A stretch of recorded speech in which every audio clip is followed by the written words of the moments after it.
मुख्तार अंसारी और अतीक अहमद और कन्हैया लाल का राजस्थान में मर्डर। मुख्तार अंसारी, अतीक अहमद समाजवादी पार्टी के लिए और कांग्रेस पार्टी के लिए महापुरुष होंगे। हमारे लिए माफिया थे, माफिया है, माफिया रहेंगे। हमने उनको मिट्टी में मिलाया है और आगे भी सुन लीजिए, कान खोल के शौकत भाई, रुक जाइए, अपनी बारी में बोलिए। शौकत जी अपनी बारी में, सॉरी, आज तक की शॉटिंग मार्च नहीं करते, आवाज नीचे कर दीजिए। शौकत जी वेट कीजिए, शौकत जी वेट कीजिए, आप पूरा करने दीजिए, मैं जवाब दूंगी। मुस्कुराते रहे, लेकिन ऐसे अपराधियों को मिट्टी में मिलाया है, आगे भी मिट्टी में मिलाएंगे। डरते क्यों नहीं है अपराधी? कैसे कोई ऐसे दो बच्चों की ऐसे हत्या कर देता है? ये नहीं समझ आ रहा है ना शर्मा जी। अंजना जी, इसको विश्वासघात कहते हैं। अंजना जी, इसको अपराध से कम विश्वासघात कहते हैं। और आज वो परिवार इस बात पे अफसोस कर रहा है कि साजिद पर विश्वास क्यों किया। जैसे कन्हैया लाल जी का परिवार अफसोस करता था कि क्यों विश्वास किया, क्यों घर में बैठाया, क्यों उनको चाय पिलाई, क्यों उनको 5,000 रुपए दिए। आज समाज इस बात को कह रहा है। और ये तमाम सारे जो लोग बैठे हैं, शौकत साहब जैसे लोग जो बैठे हैं, तो बैठ के साजिद जैसे हत्यारों को डिफेंड करते हैं। मुझे लगता है घर में ये भी जाएंगे तो इनके बच्चे भी इनसे सवाल पूछेंगे कि दो मासूम बच्चों के हत्यारों को डिफेंड करने के लिए समाजवादी पार्टी आगे क्यों आई। मैं रामगोपाल यादव जी का चेहरा देख रहा था, वो हंसते हुए बोल रहे हैं कि भारतीय जनता पार्टी ने करा दिया। अरे शर्म नहीं आती आपको? दो बच्चे मारे गए, बताइए कि दो छोटे छोटे बच्चे जो उसको भैया कहते थे। ऐसे विश्वासघातियों के पक्ष में आप खड़े होते हैं। आप शौकत, आप शादी जैसे हत्यारे के पक्ष में खड़े होते हैं। आपका ये बयान उनको डिफेंड करता है, आपका बयान उनको सुरक्षित करता है। लेकिन निश्चित तौर पर हम बताना चाहेंगे कि हमने कार्रवाई की और आप लाभ डिफेंड करने की कोशिश करिए। हम राजस्थान सरकार, हम कांग्रेस सरकार की तरह नहीं है कि कन्हैया लाल के हत्यारे घूमते रहे और जेल काटते रहे। दोस्तों स्वागत है आप सभी को मेरे YouTube चैनल पर। दोस्तों आज की वीडियो बहुत ही इंटरेस्टिंग होने वाली है, काफ़ी मज़ेदार होने वाली है, क्योंकि आज की जो डिबेट हो रही है वो आपको बीजेपी और कांग्रेस और MIM के प्रवक्ता और समाजवादी पार्टी के बीच में हो रही है। दोस्तों यहाँ पे डिबेट का जो मुद्दा रहने वाला है वो काफ़ी सेंसिटिव मुद्दा होने वाला है, क्योंकि अभी हाल ही में एक पंचर छाप एक दुकानदार ने दो मासूमों को हत्या कर दी। तो ऐसा कहा जा रहा है कि दुश्मनी भी नहीं थी उन लोगों में और काफ़ी दोस्ती थी। वो पैसा मांगने के बहाने से उनके घर में जाता है और उनके दोनों बच्चों की हत्या कर देता है और फिर वहाँ से तीसरा बच्चा को भी मारने की कोशिश करता है, लेकिन तीसरा बच्चा बच जाता है। इसके बाद वो वहाँ से फरार था। वहाँ की पुलिस, यूपी पुलिस जो है, यूपी गवर्नमेंट अभी कितना एक्टिव है सभी को पता ही है, और वहाँ पे बाबा का सरकार है।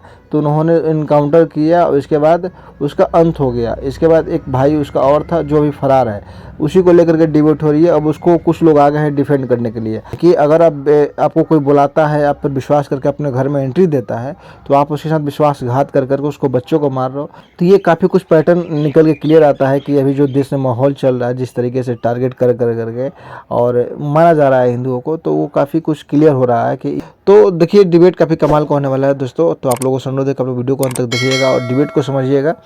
तो चलिए ये शुरू करते हैं और देखते हैं। सर देख लेना सर, अब तक पूछेगा तो मालूम नहीं, देख लेना सर। मुख्तार अंसारी और अतीक अहमद और कन्हैया लाल का राजस्थान में मर्डर, ये सब कहकर आप इस मामले को भी हिंदू मुस्लिम रंग देना चाह रहे हैं। चुनाव से पहले एक छोटा सा जवाब, फिर सुरेंद्र जी आ रही हैं। अंजना कश्यप जी, मुख्तार अंसारी, अतीक अहमद समाजवादी पार्टी के लिए और कांग्रेस पार्टी के लिए महापुरुष होंगे।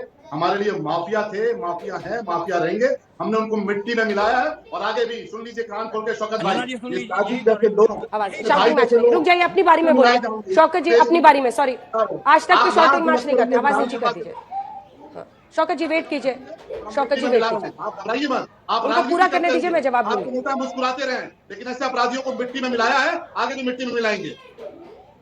डरते क्यों नहीं है अपराधी? कैसे कोई ऐसे दो बच्चों की ऐसे हत्या कर देता है? ये नहीं समझ आ रहा है ना शर्मा जी। अंजना जी, इसको विश्वासघात कहते हैं। अंजना जी, इसको अपराध से कम विश्वासघात कहते हैं। और आज वो परिवार इस बात पे अफसोस कर रहा है कि साजिद पर विश्वास क्यों किया। जैसे कन्हैया लाल जी का परिवार अफसोस करता था कि क्यों विश्वास किया, क्यों घर में बैठाया, क्यों उनको चाय पिलाई, क्यों उनको 5,000 रुपए दिए। आज समाज इस बात को कह रहा है। और ये तमाम सारे जो लोग बैठे हैं, शौकत साहब जैसे लोग जो बैठे हैं, जो बैठ के साजिद जैसे हत्यारों को डिफेंड करते हैं। मुझे लगता है घर में ये भी जाएंगे तो इनके बच्चे भी इनसे सवाल पूछेंगे कि दो मासूम बच्चों के हत्यारों को डिफेंड करने के लिए समाजवादी पार्टी आगे क्यों आई। मैं रामगोपाल यादव जी का चेहरा देख रहा था, वो हंसते हुए बोल रहे हैं कि भारतीय जनता पार्टी ने करा दिया। अरे शर्म नहीं आती आपको?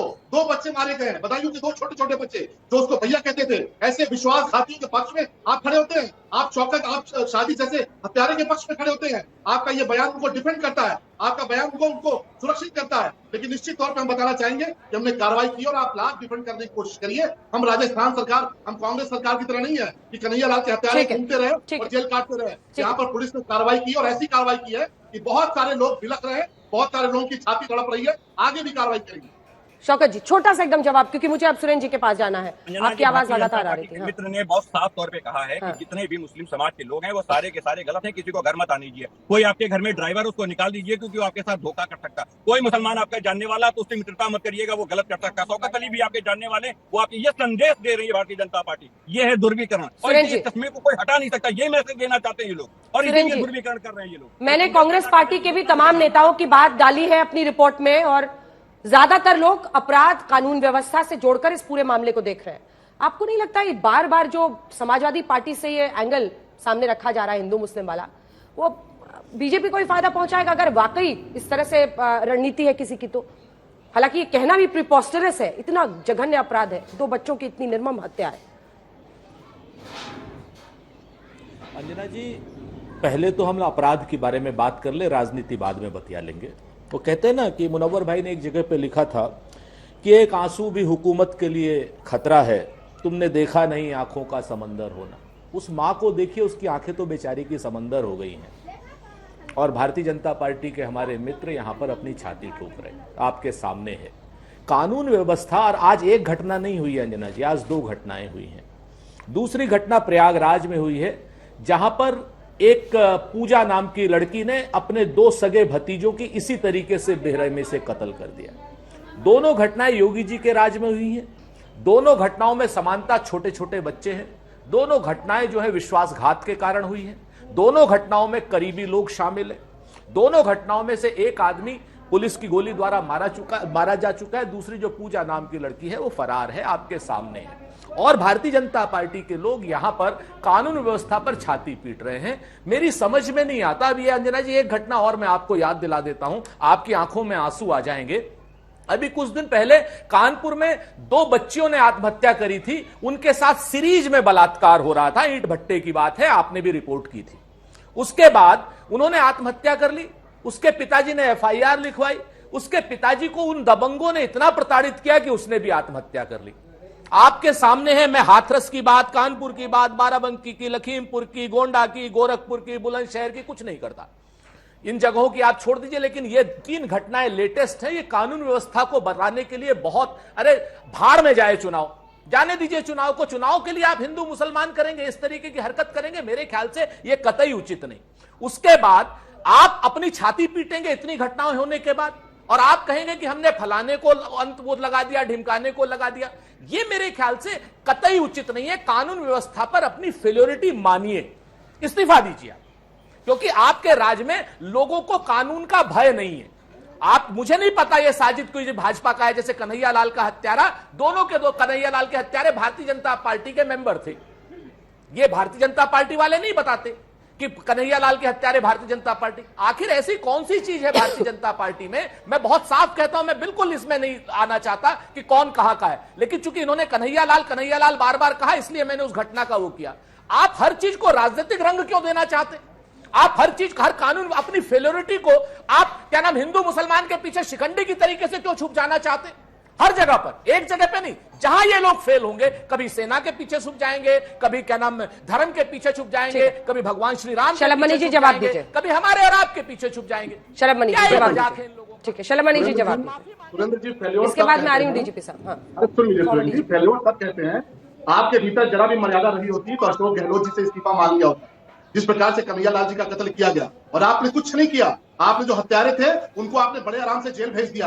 कार्रवाई इसको कहते हैं, बदायूं नहीं, पूरे देश के लोगों ने देखा है। और आपके दिल में दर्द क्यों हो रहा है सुरेंद्र जी? मैं समझ सकता हूँ कि आपकी छाती में तकलीफ क्यों हो रही है, क्योंकि एक अपराधी गुनाहगार साजिद मारा गया है। आपके भीतर तकलीफ क्यों हो रही है कि जब मुख्तार अंसारी को उत्तर प्रदेश की पुलिस पंजाब लेने जाती थी तो प्रियंका वाड्रा जी के नेतृत्व में मुख्तार अंसारी को छुपा कर रखा गया था, और हमने नहीं कहा कि आम आदमी पार्टी की सरकार है, कांग्रेस आम आदमी पार्टी की सरकार के जेल मंत्री ने कहा, गृह मंत्री ने कहा कि बाकायदे कांग्रेस पार्टी की सरकार ने मुख्तार अंसारी को यहाँ पर छुपा के रखा था। आज भी आप जिस प्रकार से समर्थन करते हैं अपराधियों का, इन गुंडों का, ये सबको पता है, पूरे देश को पता है। और आज क्योंकि आप चाहते हैं कि साजिद को डिफेंड कर सके, उसके भाई को डिफेंड कर सके, कन्हैया लाल के हत्यारों को आपने डिफेंड किया, आज साजिद को डिफेंड करने के लिए आप जितना भी डाइवर्ट करने की कोशिश करेंगे, कोई डाइवर्ट नहीं होने वाला। ये मामला एक सेकंड आपको टोक रही हूं। बदायूं एनकाउंटर की मजिस्ट्रेट जांच के आदेश दे दिए गए हैं, डीएम ने दिए हैं एनकाउंटर की जांच के आदेश। बदायूं एनकाउंटर की जांच के आदेश दिए गए हैं। 15 दिनों में डीएम ने रिपोर्ट मांगी है, और मैजिस्ट्रियल जांच अब इस पूरे मामले की होगी। एक लाइन में अपनी बात अब पूरी कीजिए, मुझे अन्य मेहमानों के पास भी जाना है। सवाल देखिए घूम फिर कर कानून के इकबाल का आता है। पुलिस वाले गोली खाते रहे, इनको तकलीफ नहीं होगी। एक बेचारे गरीब बच्चे मरते रहे, पिछड़े समाज के, कांग्रेस सपा को तकलीफ नहीं होगी, वारिस पठान साहब को तकलीफ नहीं होगी। लेकिन क्योंकि इनकाउंटर में साजिद मारा गया, क्योंकि अतीक का बेटा मारा गया, तमाम गुनाहगार मारे गए, उमेश पाल मारा जाए, कांग्रेस को दिक्कत नहीं है, समाजवादी पार्टी को दिक्कत नहीं है, उसको मेंबर ऑफ पार्लियामेंट बनाकर भेज देंगे, मुख्तार अंसारी को डिफेंड करेंगे। लेकिन आज एक गुनाहगार साजिद मारा गया तो पूरी की पूरी कांग्रेस पार्टी, पूरी की पूरी समाजवादी पार्टी आज बिलख रही है कि नहीं साहब ये नहीं होना चाहिए, लॉ एंड ऑर्डर हो गया। अरे जाके राजस्थान की सरकार को देखिए, कांग्रेस शासित सरकारों को देखिए, जिसको राजस्थान के लोगों ने रेपिस्तान तक कहा था, और आप कन्हैया लाल के हत्यारों को आपने किस प्रकार से उनको सुविधाएं दी, किस प्रकार से वीवीआईपी ट्रीटमेंट दिया, ये उत्तर प्रदेश में नहीं चलने वाला। हमने कार्रवाई की है और पूरा देश कार्रवाई देख रहा है। सुरेंद्र भाई एक सेकंड, इस मामले में हैरान करने वाली बात, एक सेकंड सुरेंद्र जी मैं आ रही हूँ, और आपके पास भी जैन साहब आ रही हूँ, आपके पास भी हमारे साथ दो मेहमान वारिस पठान जी और रमेश खान साहब भी हैं। हैरान करने वाली इस मामले में बात यह है कि बच्चों के पिता बार बार कह रहे हैं कि उसकी आरोपियों से कोई दुश्मनी नहीं थी। ये बात समझ नहीं आ रही जैन साहब, आखिर फिर बच्चों की हत्या की असली वजह क्या है? पुलिस के सामने भी यही चुनौती। आरोपी साजिद के एनकाउंटर के बाद फरार जावेद को खोजकर रूह कपा देने वाला अपराध का मकसद वो पता करे। आइए आपको जल्दी से सुना देते हैं, उसके बाद मैं आपका रिएक्शन लूंगी। जिन बच्चों की हत्या की गई है, माँ तो रो रो कर उनका बुरा हाल है, वो खुद बता रही है चाय बनाने गई थी, लौट के आई तो ये हाल था। अब ये पिता क्या बता रहे हैं? वो कह रहे हैं कि मेरी कोई दुश्मनी नहीं थी इन लोगों से। सुनिए। कुछ नहीं दुश्मनी थी हमारी उससे, ना ही कटिंग कराता था, खाली बाल कटने में अपने मतलब रखते थे, कोई मतलब ना था हमारा, और कोई लेन देन भी नहीं था जितना।